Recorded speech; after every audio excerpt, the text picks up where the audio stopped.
Hello, welcome to this episode of Keeping Fit After Birth. My name is Noopura. I'm a physiotherapist. I work with antenatal and postnatal women here in Singapore.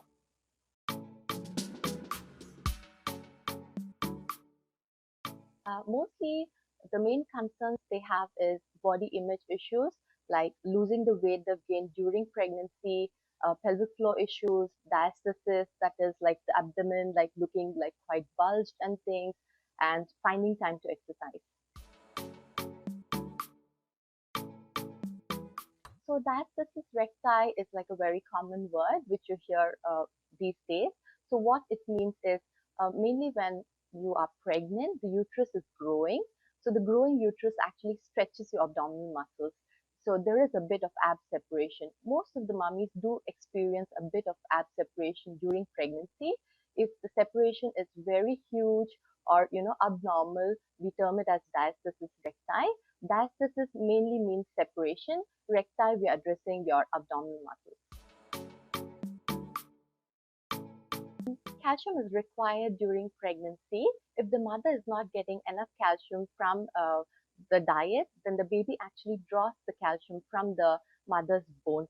During breastfeeding as well, mother tend to lose a lot of calcium from the body. But again, when they stop breastfeeding, it is quite reversible. The first misconception is mummies think breastfeeding will help them lose all the weight, which is not actually true for all the mummies. Because sometimes when they're breastfeeding, like if they're exclusively breastfeeding, yes, it does burn quite a bit of calories. But some mummies are mixed feeding, or like the baby is on formula, so like it does change and vary a little bit. So the second misconception is the mummies feel as soon as I give birth, my tummy is going to like go back to like pre-pregnancy and it's going to look exactly like how it was before, which is not actually true because your tummy has stretched for such a long time. So it is going to take a while for it to like shrink back and to like look like pre-pregnancy. So the third misconception is they're going to lose all the baby weight immediately, which is not actually true because your body actually stretched and grew for like 9 months. So it takes about a year to actually completely lose that body fat. This is some mummies don't like to hear because it's quite disheartening for them. For mummies who are exclusively breastfeeding, we are looking at anywhere between like 2000 to 2400 calories. For mummies who are mixed feeding, it's slightly lower. We can look at somewhere between 1900 to 2200 calories. If the mummy is not breastfeeding at all, then we're just looking at maintenance around 1800 calories. If you look at laksa, it's around 600 to 700 calories per serving. Curry puff is around 300 calories. Fried rice could be anywhere between like 500 to 600 calories. It's recommended to seek clearance from your doctor at 6 weeks before you start any kind of exercises. Make sure your wounds and stitches have healed, your bleeding has stopped, check for diastasis and pelvic floor strength. Uh, Also consider like you do have relaxin in your body for the first 4 months, and if you're breastfeeding, it's going to stay in your body for much longer, which actually keeps most of your ligaments and muscles loose. So there's a higher risk of like getting injured. So this is something you need to consider as well before you start exercising. So while starting off with weights, try to keep the weights low, and the weight has to be similar to your baby's weight. Second thing is we don't want to like start off with like very high intensity, lots of jumping and stuff. We want to start it very gradually, low impact, and very slowly ease into the exercises. I would suggest train while the baby is sleeping. If not, you can have the baby very close to you in like a rocker or something, facing the baby, you can actually do the exercise. Another suggestion would be like you can actually get your partner or some other caregiver to look after your baby while you exercise. Okay, now I'm going to share with you guys some of the basic exercises which are low impact and you can start off after you've gotten the clearance from your doctor.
First of all, prioritize yourself.